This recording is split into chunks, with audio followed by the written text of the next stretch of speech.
Hello everyone, welcome back to another video. In this one, I'm going to share some insight on Express Entry. I do a lot of talking about Express Entry, but this one, well, it's designed to protect you from those online forums where you're getting all your information from. In this video, I'm going to talk about my top 5 questions that are most commonly answered wrong or incorrectly in your Express Entry application. So let's jump in right now and get right to the first one. First question, can I claim work experience while I'm studying full-time in Canada? Okay, let me expand this a little bit. Many people confuse Canadian Experience class with the Federal Skilled Worker Program all the time.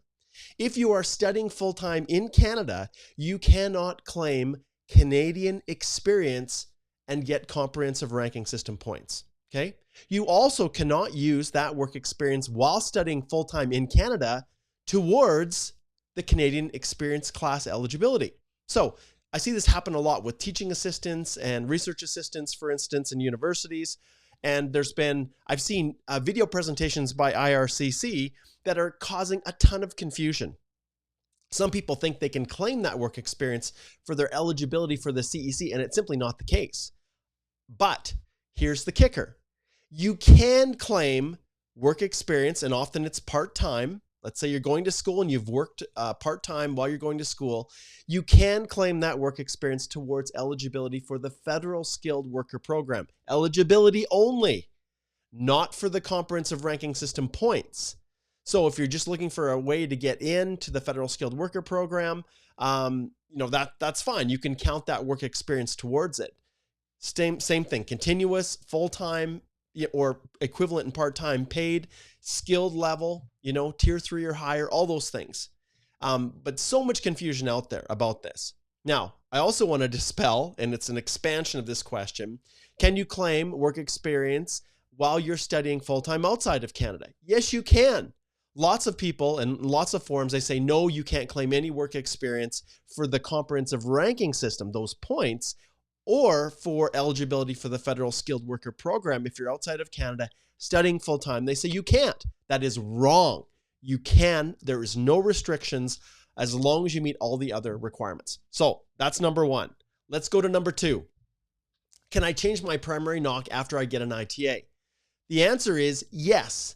And it comes back to the Section A 11.2 of the Act, Section 11.2 of the Immigration and Refugee Protection Act, where an officer has to assess, what do I do if the person put something in the profile and then they changed it? They changed it in their EAPR. How do I know whether or not I will accept it or reject that application? Well, it comes down to this Section A 11.2, which the interpretation of that section is that as long as the change you make does not affect your eligibility for one of the programs, the Federal Skilled Worker, CEC, Federal Skilled Trade, as long as the change you make doesn't affect your eligibility, and it also doesn't cause your comprehensive ranking system score to drop below the round of invitation pass mark from which you received your invitation to apply, as long as those two things are positive, then you can absolutely make a change. But the secret sauce is always in your letter of explanation that you include in the client information section within your EAPR, your Electronic Application for Permanent Resident Document Checklist. So many people say, no, you can't make any changes. They decline their ITAs. They go back into the pool because they realize after they get the letter from the employer that the employer is saying they have a different NOC code than the one they put in their profile. Now, remember, this can work if you do it correctly. You'll see at the bottom of the ticker here, I've got my next Express Entry Masterclass that is launching here on February the 20th. It's a 3-day masterclass for 1 hour each day on top of everything that I have, the over 60 individual lessons in my brand new 2024 Express Entry Accelerator. We talk about all this stuff in that course. But when it comes to NOC codes and making changes after you get your ITA, it may be possible if you do it correctly, and as long as you continue to meet all the other requirements set out for eligibility for the program, and your CRS score is not negatively affected, which if you're changing your NOC code, it's not, as long as it's still skilled. All right, let's jump to the next one. Question number 3. What do I need to include in my translation package? This is so commonly screwed up in the online forums. the answer is right here. Let's slide over and look at my my screen. So this is from the Express Entry Completeness Check website. All right. So you can see translation of documents, and there's a section here. It's the stamps right here that are so commonly omitted from people when they're doing the translations. So right off the bat, you need the translation stamp by a certified translator or accompanied by an affidavit from a person who completed it if it's not possible to have it translated by a certified translator. I'll tell you guys, I never ever submit anything unless it's by a certified translator.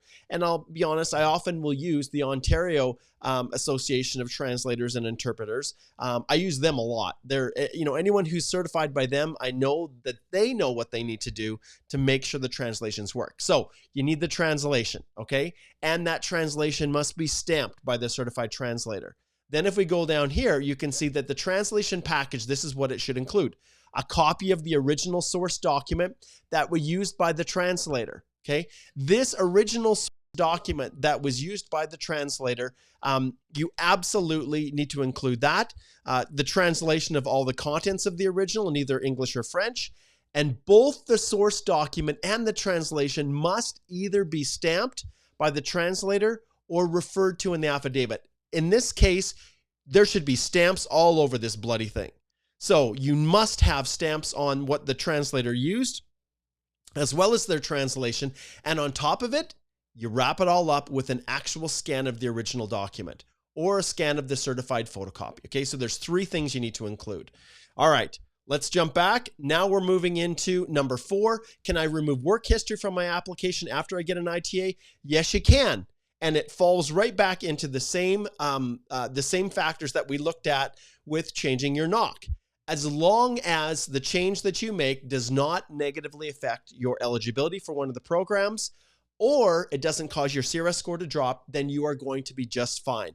And if you remember, anything you put in your work history, you're going to have to provide a reference letter for it or other work history supporting documentation if it's listed in the work history section.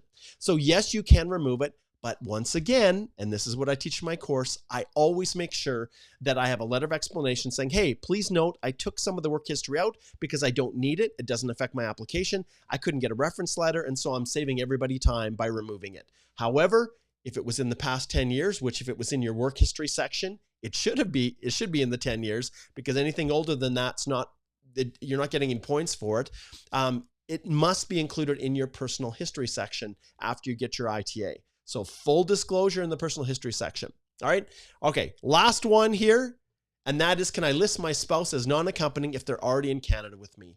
Never, ever, ever do that. I've seen some people say, hey, yeah, you can do that and provide an explanation, you know, that they're not accompanying you. Or you could, you know, because when you remove them, often it can cause your CRS score to go up, because then you're assessed as an individual applicant. Well, I've seen constantly in forms individuals saying, oh no, don't list, go ahead, list your spouse as non-accompanying. You can always explain it. Wow. If they're here in Canada, it's pretty darn hard to explain that they're non-accompanying when they're already here. In fact, I've seen repeatedly IRCC claiming misrepresentation. All right, so that is a lightning fast round of my top 5 questions that are commonly answered wrong in online forums. And if you look in the description of this video, you will see there that you have the link to my Express Entry Accelerator 2024. This course is chock full of just about every single thing that you would need for the purposes of managing your own Express Entry application at a fraction of the cost that you'd pay otherwise. So on top of all of the lessons, you've got 3 hours of masterclass that's starting with me February the 20th. So click on the link and join me, and we will see all of you fine folks in a few days. All right, take care.